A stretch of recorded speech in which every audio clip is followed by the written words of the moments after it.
Clark lobbing it in. Boston draws two in the corner. Hull. You bet.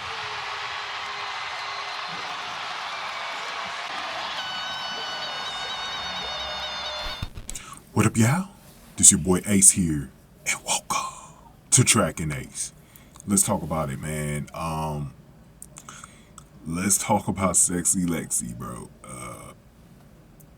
Wanted to do a video specifically talking about her being a defender and being a potential 3-and-D player in the future, man, because Sexy Lexie Hull really showed us something yesterday. She showed us a glimpse into the future, and what I love about what she did yesterday, she was able to help beat a top 3 team. And she really looked like she could be a potential really good sidekick for Caitlin Clark. I had an interesting comment on one of my videos, and I thank y'all for commenting in my videos from yesterday, by the way. I really appreciate every single person that commented and liked the videos as well, man. I really appreciate the love. But one of the things that was interesting was that somebody had mentioned that, CC could be the Michael Jordan to Lexie Hull being the Scottie Pippen. I like that comparison because, and it was supposed to be like the female version of those two. And, I do think Caitlin Clark's going to be the GOAT eventually of the WNBA. She's already taken over in her rookie year, in my opinion, putting herself in this top 5 conversation for MVP. Just the way her game is, I definitely think she's on her way to being really what Michael Jordan was to the NBA. But I don't want to put too much pressure on her yet because she's still got a ways to go. And I know some people are going to come in this comment and say, "Oh, you can't compare her to Michael Jordan, man. Don't do that." They're going to come. Them idiots are going to come in and really take that from verbatim. But the Scottie Pippen reference is really good because for those of y'all that know Scottie Pippen was a 3-and-D player, man. He was one of the original 3-and-D players, bro. The guy that could hit the 3-point shot and play good defense, one-on-one defense. And Lexie Hull is basically already the best defender on the Fever. Now, is she one of the best defenders in the league? I think she is. Now, is she the best? Time will tell. I don't know if she's the best just yet, but she's getting there. And she came into the league with defense. And one player that I really compare her to is a player that played on my favorite NBA team, the Toronto Raptors. His name was OG Anunoby. He's with the New York Knicks now. We gave him away last season in a blockbuster trade with RJ Barrett and Emmanuel Quickley. And OG came from Indiana University. He was a Hoosier. And he came in as a defensive player. And he developed the 3-point shot because his shot was ugly that first season. I remember how just bad it was. He used to airball a lot. But he worked on it, and he became a way better 3-point shooter. And he actually became one of the best corner 3-point shooters in the league.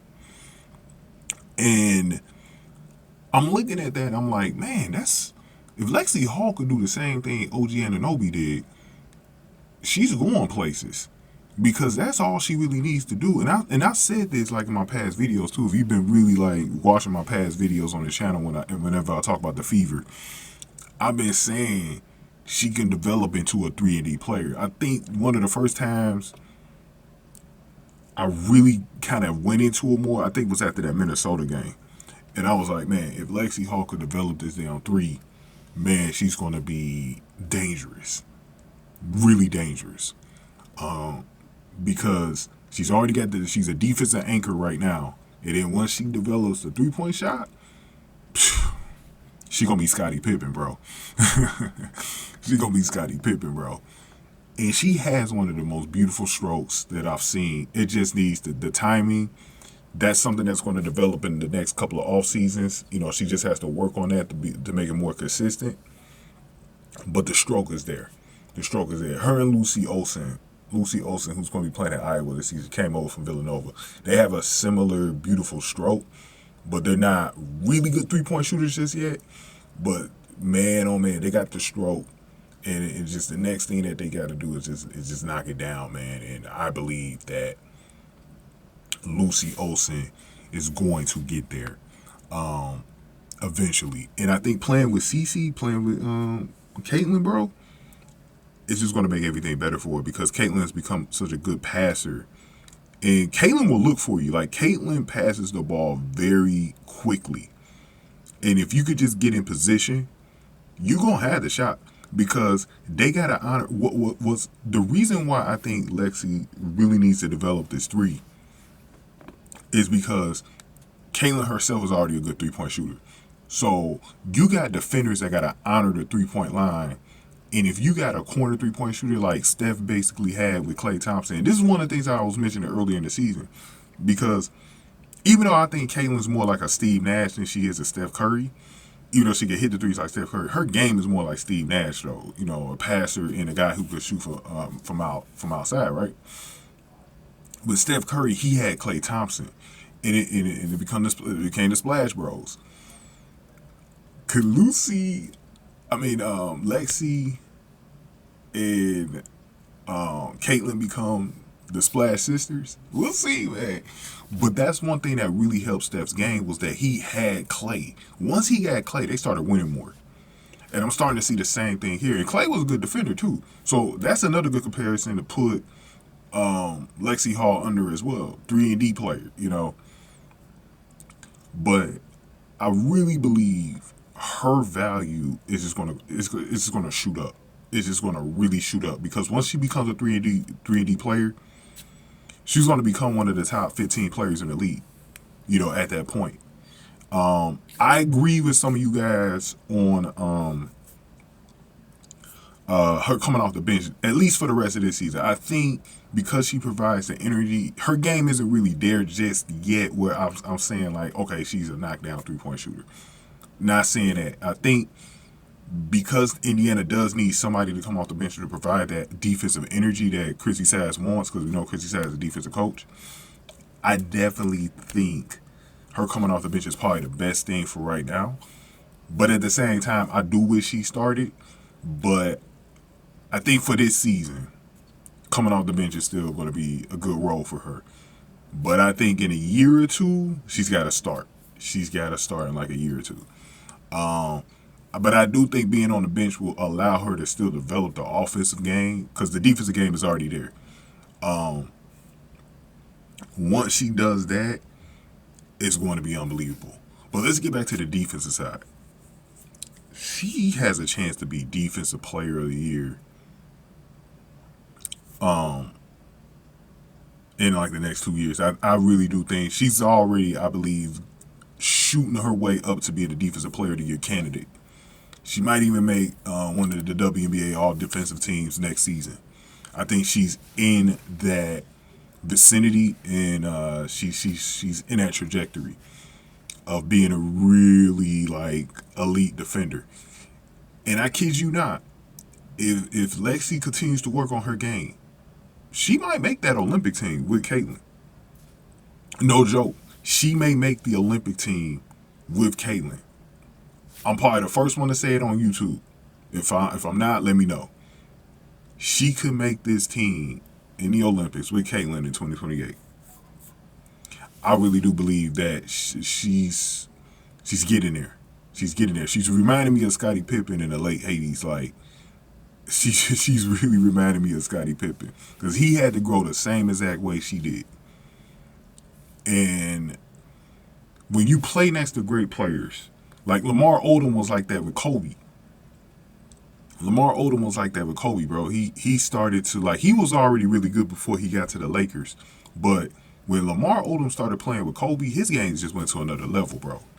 His game really just went to another level.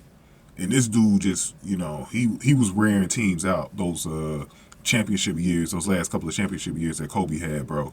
Like, that was just crazy what Lamar Odom was doing with Kobe, bro. That's what I'm saying. When you play with great players, bro, like CC is going to be, it only rubs off. And somebody also mentioned the layups, and I'm glad this person mentioned the layups.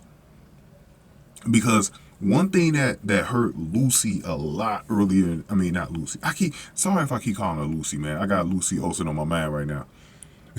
Because they both of their names start with L, bro. One of the things that hurt Lexie, bro, early in the season was the fact that she was missing layups. Easy layups. Not just layups. Easy layups like Angel Reese. And it cost her games. Like, there was some games where she had a zero burger just because she wasn't making her layups. I felt like she's worked on that. She must have worked on that during the Olympic break, because now they're starting to look crisp. And when CeCe got into her in transition, the first two passes, it got her confidence up. I felt like those two layups she made, because I'm gonna tell you what, I think she struggled more with the layups than she did with the 3-point shot, because she's made some good threes this year. I felt like the layups was the thing that she had to work the most on, because she was missing easy bunnies at the basket. And now CeCe passed it to her in transition on the fast break, and she was gone. She was gone, and she made the shots. And I think that helped her 3-point confidence, because the very next shot that she made after she got those first two layups was a 3. And then it was just on the pop up from there. She ended up with 10 points in the first half and got to 22 by the end of the game. Those two layups was key, bro. And I really feel like Lexie really, her confidence was going up because of that. And one thing about OG Anunoby, he was a good cutter at the basket. If she can just cut at the basket as well, like, Caitlin's going to be able to find her anywhere on the court because of her court vision. If Lexie can maybe also cut to the basket and do some reverse layups, like if she could add that to her game, some reverse layups, she's going to be nice, bro. She's going to be nice. She's going to get a lot of 15 to 20 point games in her career. I really think she's on her way, bro. And, like I said, bro, with the way she's playing defense right now, she's a defensive player of the year candidate, in my opinion, man. She is the definition of a 3-and-D player. She's only 24. Man, sky's the limit for Lexie Hull, bro. Sexy, sexy Lexie. Sky's the limit for her, man. I got another video on the way for y'all. We're gonna talk about this whole Barbie doll thing with Angel Reese. I gotta go over that. And we're gonna talk about Kelsey Mitchell as well, because I had some interesting comments where people were disagreeing with me about Kelsey Mitchell. I understand why they were disagreeing, but we're gonna have to break this thing down. So I got 3 videos on the way for y'all today. I didn't even know if I was going to, but y'all comments is the reason why these videos are getting made, because y'all brought up some interesting talking points that I just really needed to go over. But next video is going to be about this whole Barbie situation and how I think Lexie Hull can capitalize off of it, man. But going ahead, bro, and let me know y'all thoughts in the comment section below. And remember, I do have a Patreon. This game in particular will be on the Patreon in the future, later in the season or in the playoffs.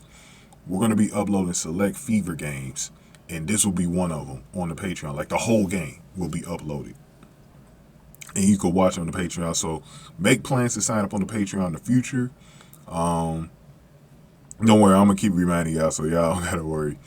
And there's going to be a section called WNBA, and that's going to be where the games are going to be. Also, if you want to donate to the channel, I got a Cash App. The name of the Cash App is $Sack Exchange, or you can donate through Bitcoin. There's a QR code on the screen right now that you can scan, and you can donate through Bitcoin to there. You can also donate through Google and any other platforms as well. Just let me know in the comment section what donation platform works the best for you. And I think anybody who donates, and like I said, you don't have to donate a lot. You could donate $1 or $2, and that'll be enough. Because it'll show me that you really support the work that I'm doing over here, and it really helps grow the channel as well, because I'm really trying to get another channel just for the WNBA, women's basketball, because we're going to be really covering college as well. So I'm trying to buy a channel. Those channels usually cost about $300, so I'm trying to really get another channel so I can separate my track and field content from the WNBA, man. But yeah, man, go ahead and give this video a like, share, subscribe, y'all. Thank y'all for watching this one. I'll see y'all in the next video. Track and Ace.